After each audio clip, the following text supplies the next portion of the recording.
Hello, welcome back. Today featuring my daughter on the stream in the background, if she chooses to crawl across it. If not, then you won't get that rare sighting. And if she gets loud, you'll be banished. Alright, so today we're going to do a quick one, and then I'm going to get into the one-on-one code reviews with you guys again. So if you still want the bonus for volunteering, just post that in the Discord so that I know that you volunteered. The bonus just declines as I go through people, so I'm going basically in the order that you appear in Discord there, in the order I see you.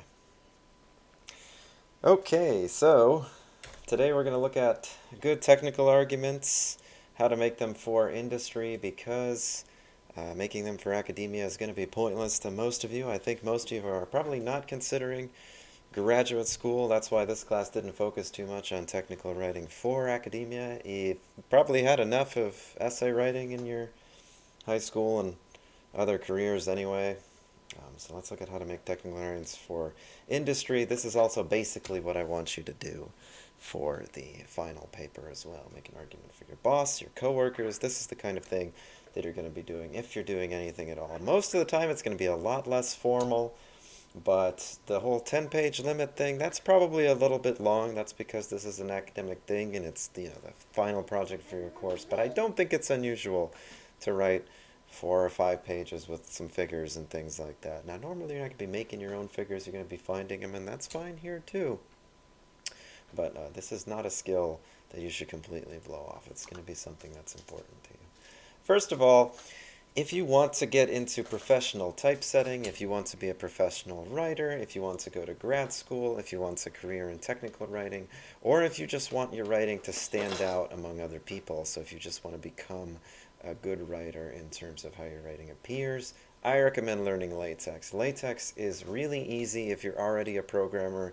As far as languages go, and Latex is a programming language basically, it's incredibly easy. Now, it doesn't have any of the features of programming languages like Turing completeness and all that other stuff that Pendants will claim something needs to be a programming language, but it's definitely like a scripting language, reminiscent of HTML or something. And it is very, very nice for producing high quality written pieces. I recommend starting with Overleaf, which is an online latex editor, and once you've skilled up a bit, you can move to TextNix Center, or TextNix Center, which is a desktop client, a little bit more feature rich, I think. I prefer TextNix Center because it works offline, and I tend to do a lot of my writing offline in travel or something, so Overleaf obviously being a web app doesn't work so great without the internet. Here I've pulled up, my wife's actually currently in grad school, so I've pulled up one of her essays from Overleaf that she wrote in Latex. They don't appreciate Latex very much over there, but that's because it's not the best grad school, so don't worry about what they think. Latex is great. You'll notice it begins in a very familiar way. You've got import statements, use package. If you're a programmer, you're used to that. You can use all kinds of different packages to make your stuff look better. In this case, their university required APA citations. All I have to do to get my citations in APA format is to use the APA cite package, which gets me there. I got set space for something else. I don't quite remember what I needed it for. Whatever that is. This was actually the very first thing that my wife wrote in Latex, so I have to walk her through all of the different formatting stuff here. One of the downsides to Latex is it doesn't convert very well to Word. It basically is best when outputting to PDF. So if you're in an organization or you're writing for a school that wants everything in Word, it's probably not going to be suitable for you. But in other situations, it's definitely going to be suitable for you. So let's look at some of the cool benefits here. First of all, she was able to put just title, author, and date on there. It automatically generates a nice fancy-looking cover page for you with the -make title command after the document started. One of the things that's really annoying to do in Word and other platforms is to start a new page after your title page. You have to do the indenting manually, not in Latex. You want something to appear on a new page, -new page, easy as pie. You want to do 1.5 spacing, -1.5 spacing. I think that's what set space is for, actually, to get a different spacing than the default. So you want 1.5 spacing, -1.5 spacing, great. Sections are easy to create.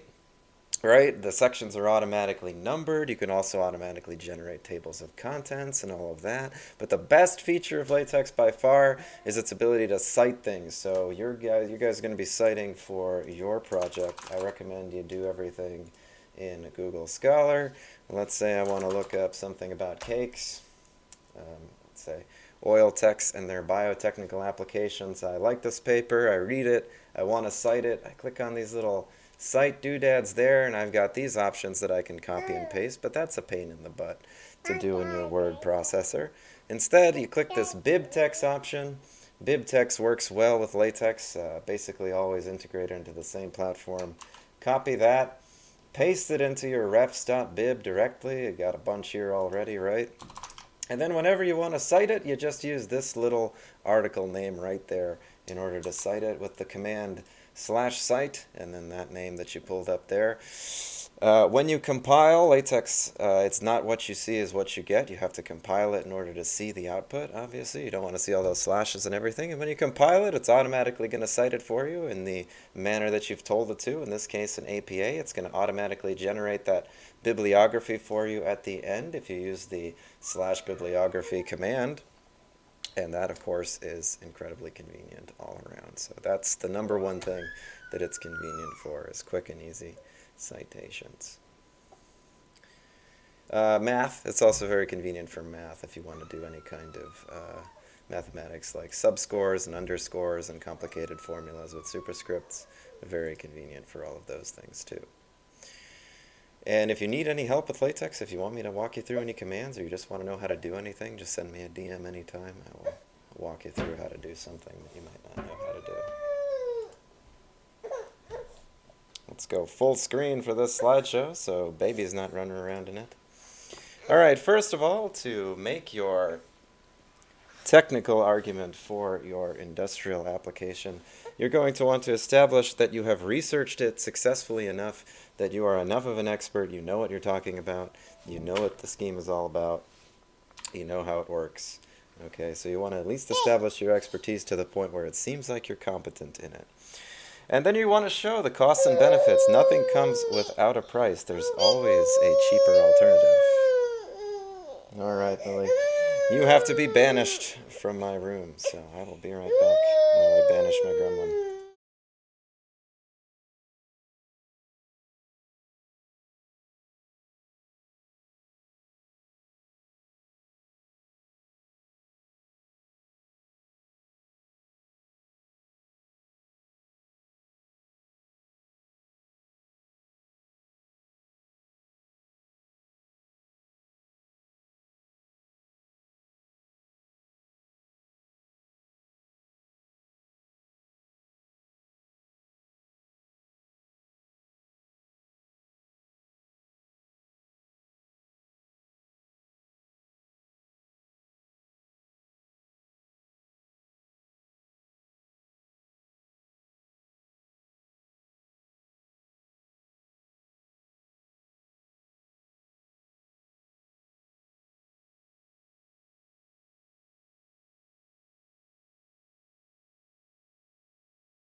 Okay. Not happy about that nap time. All right, so you're going to demonstrate the cost and benefit of what you're trying to propose. Nothing comes without a price. You need to acknowledge what the costs are and then discuss the benefits as well. Obviously, it always comes out to, do the benefits outweigh the costs? If the benefits outweigh the costs, then you've demonstrated value. If not, then you haven't demonstrated value. So be honest about the costs, be honest about the benefits, try to estimate them as best you can, and use that to demonstrate value. So, after that, discuss what else you still don't know, because after conducting your research, you're probably not a complete expert, and you want to discuss what it is that still needs to be uncovered, and perhaps it needs to be revisited at a later date.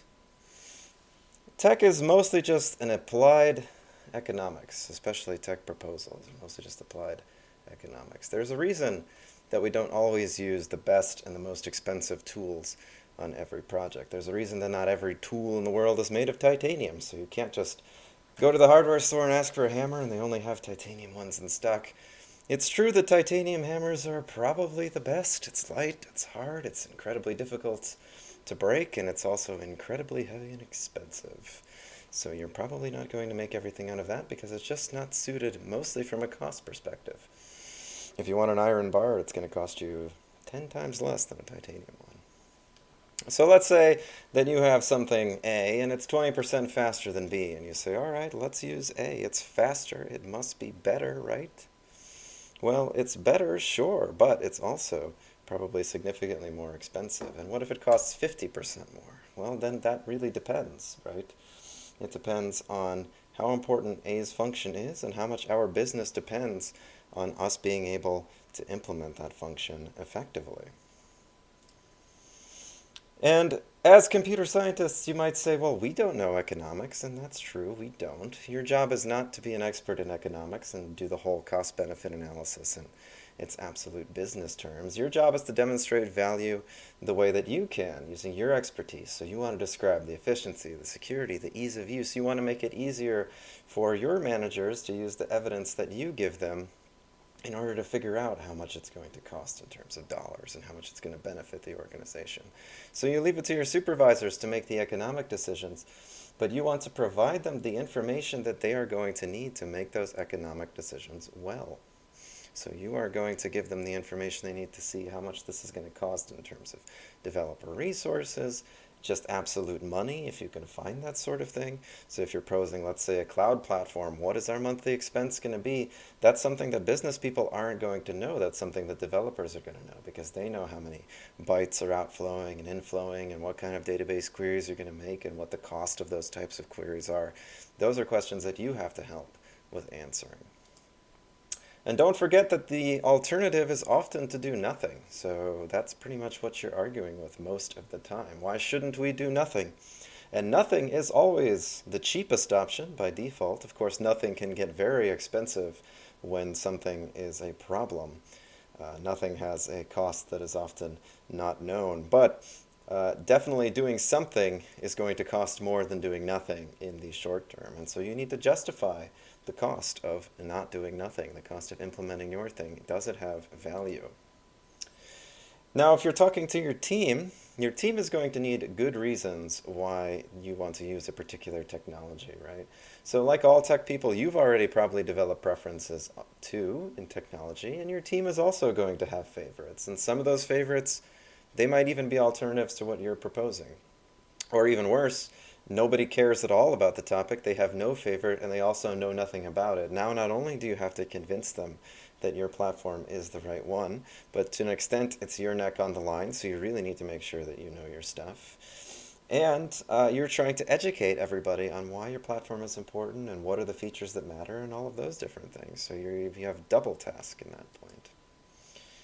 So talking to your team is an economic argument, but of another kind. You don't really care about financial costs generally as a member of a technical team. You care more about the amount of hassle it's going to generate for you. How long is it going to take to implement? And a lot of that depends on whether or not this is something that's used broadly throughout the industry or if it's incredibly niche. That's going to affect how much documentation is available for it, how many tutorials are out there, how much support you're going to be able to get. Perhaps this is a product that comes with support. How good is the support? Do other people say good things about it or bad things about it? And then you've got your maintenance costs, because as the development team that's responsible for this product, you're probably going to be responsible for maintaining it too, and that's very separate from implementation. It might be something that's quick to set up, but it incurs a monthly cost that adds up and adds up and adds up. If it's a platform that you are integrating into your application, how easy is it to test stuff in that platform? How error prone is it in general when they push updates? Do they break things? Do they not break things? How often do they update? What do you have to do when they update? Is it difficult to update? Do you have to update your application every time they update? I mean, what goes on? There's a lot of different things to consider in the long-term maintenance as well. And then you've got your secondary costs, things like security and compliance issues, legal, maybe with company policy. That's probably not as much of an issue for you guys unless you want to make it up. Then other technology that might have to be bundled in order to incorporate that product. You have to add other tech in order to incorporate the tech that you want to use. Is there a lock-in to that ecosystem? Once you've incorporated that technology, how easy is it to transfer to a different one? What's the migration process like? If you migrate to a cloud service that charges you to exfiltrate your data, you are going to have a bad time when you want to exfiltrate your data, right? It's going to be expensive for you. So take that into account. Is it going to be something that's worth incurring that significant expense down the road if you ever decide to leave? Sometimes the ability to change your mind can be very valuable on its own. When you're talking about speed and efficiency, this is what a lot of programmers tend to focus on out the door. It's faster, it's more efficient, it's better because of this or that. Well, all right, if you write all your code like NASA does with extreme precision, huge attention to detail, greatly reduce errors, follow all these best practices, reduce memory usage, everything, that's great. Do you really need the best of the best in terms of speed or efficiency or what have you for every application? If this is a free mobile app, you definitely don't. Remember the adage about premature optimization, right? Don't do it. The death of many an organization is premature scalability, thinking, okay, well, let's get this new database. All right, SQL can handle 10,000 queries a second, and right now we have no customers, but in the future we're going to have a million customers, and 10,000 won't be enough. Maybe 10,000 is enough until you have 10,000, and then you can think about migrating it over.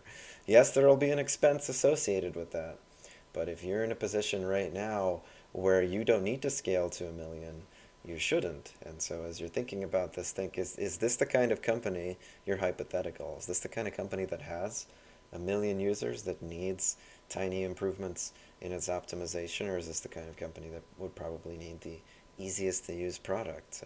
Most successful industries settle on the latter. And then you might want to think about conditional advantages. So it might be that your tech is superior in a category, but then inferior in another, as it often is the case. So MySQL is considered a little bit faster in Postgres, a little bit faster than Postgres in simple read requests, or at least it has been historically. But it's way slower in other tasks, which is why Postgres gained so much popularity in the last decade or so. And Postgres has other advantages in terms of usability and ease of use, but just speaking purely about performance, Postgres took a larger market share partly because it performed better in certain specific categories, even though it performed worse in the simplest overall tasks. So is your workload the simple one, the hard one, somewhere in between? What operations do you do more often? And then even after considering all that, does it even really matter? The difference between these two in the latter case is probably barely 50%. And 15 milliseconds in practice is really no different than 20. So not something to consider too heavily, really. Ease of use really does matter. Why is so little of the modern internet front end run on pure JavaScript? Why do we generally have frameworks instead? Because pure JavaScript is just irritating for developers to design in. Those frameworks ostensibly make life slightly less irritating. Do they actually make life less irritating? Maybe, maybe not. They certainly don't have a ton of performance advantages, but just that ease of use makes them extremely, extremely adoptable. The impression of ease of use, at least, even if perhaps in the long term they aren't that easy for many environments, for many developers, the impression that they're easier to use, that leaves a good impression on people and makes them feel like that's the right choice. So regardless of which side of the issue you fall under, whether the frameworks are better than pure JavaScript, you have to admit that frameworks have definitely taken over the web. And the biggest reason is because many developers just consider them easier to use. Features matter too. If your tech has a feature missing, that's a feature that you're going to have to implement, or you're going to have to find another tech to fill that gap. And the more pieces of technology you have, the more integration you have to do, and integration is already the hardest part. So why are Java and C# and JavaScript so popular as languages? It's because there's already a library for everything and a plugin for everything where there's not a library.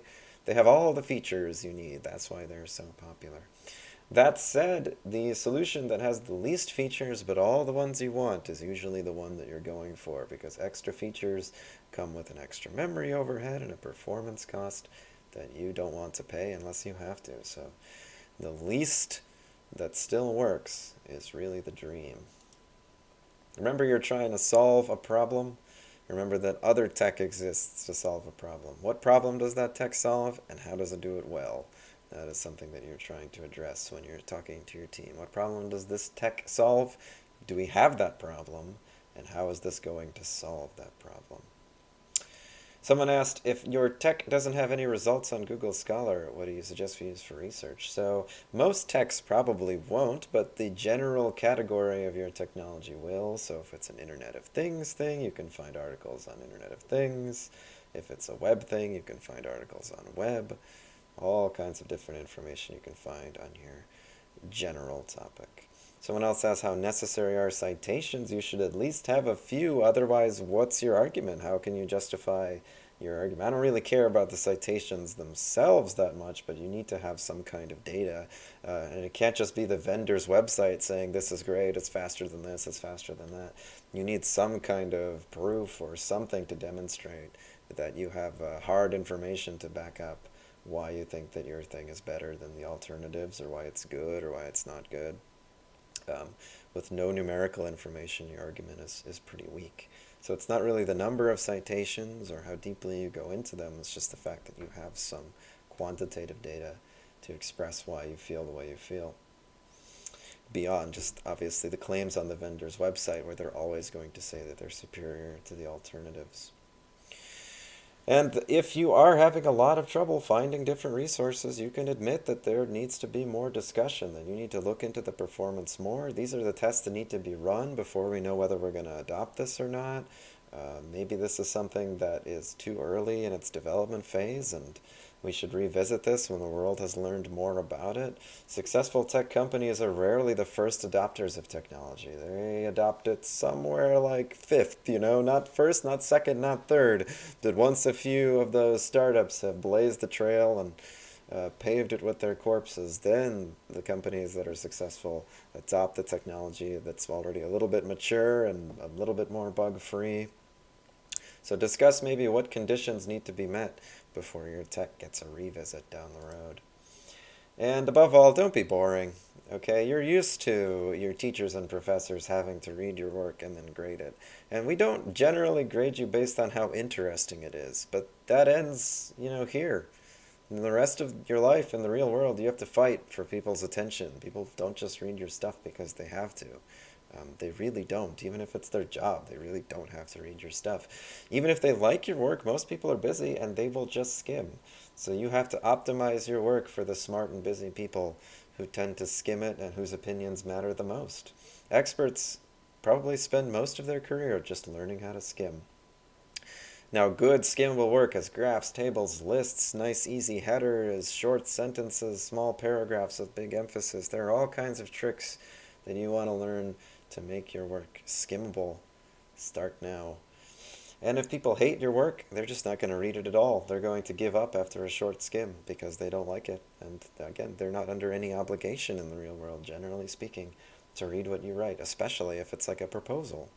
If it's not written well, it'll just get chucked in the trash.